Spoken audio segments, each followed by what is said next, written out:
Welcome back to another video, and today we'll be customizing the VAPID FMJ Mark 5. Now this vehicle is currently well,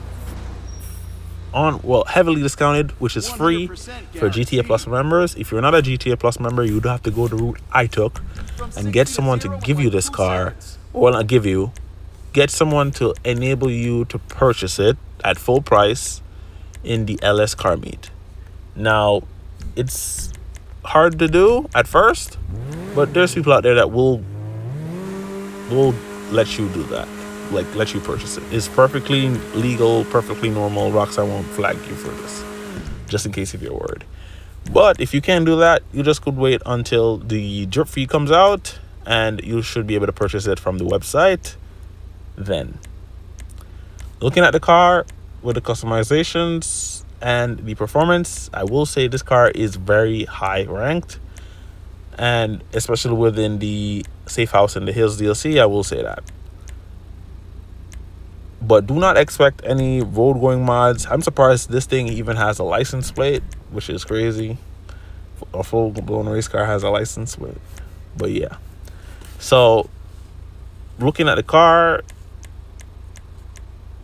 I wish I could put some of the mods that are on this on the regular FMJ.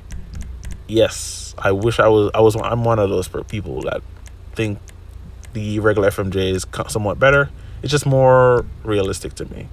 You'd most likely see a 4 GT than see a GT3 variant of that. But nonetheless, let's get into it. That's enough yapping about other stuff. So the secondary colors don't really control much. I think they do control the stitching. They don't control the brakes, which is one of the first. Oh wait, yes, it does control the stitching. Unfortunately, it does. The stitching is not my favorite, so I'm just gonna leave that blank. The body color is really what I want to get into, but I do like the blue that it's in, so I'm gonna leave it. The heat shield. Oh, that little shield right above the exhaust. Perfect. Street seats, race seats, street seats, really no difference. And because I bought the car through the LS car meet, and I did pay full price, I am not going to be able to sell it for full price. So all of that money just went down the drain. So I'm basically stuck with this thing. This thing is going to end up in like one of my garages far that I never visit anyway, so it's okay. So splitters, 11 splitters, very nice option. 13 spoilers. Oh my goodness.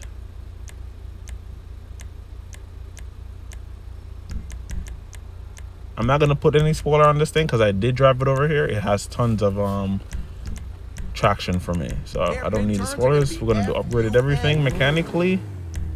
We're most likely gonna leave the wheels. I don't see any need to touch them. Tires, no. Windows, no. And lo and behold, guys, this car is actually HSW, so please keep that in mind. So yeah, if I had to pay for those HSW mods and then the HSW upgrade itself, it would have easily sent this car into the $5 million range. So thank goodness I don't have to do that. So after this, we're gonna install all HSW parts and customization, and we're gonna go right into the driving portion of this video. And here we are. So I've driven the car more off camera than on camera. The driving portion really shouldn't be too long anyway. So how the car is set up: no traction on the rear end, so I can kick the tail out on this thing if I wanted to. So this is a stock wing. So if I wanted to not make the tail, if I wanted to make the tail less happy, oh, that's a hard one. If I wanted to make the car less tail happy, I would have to put a bigger wing. So definitely take your time if you're a more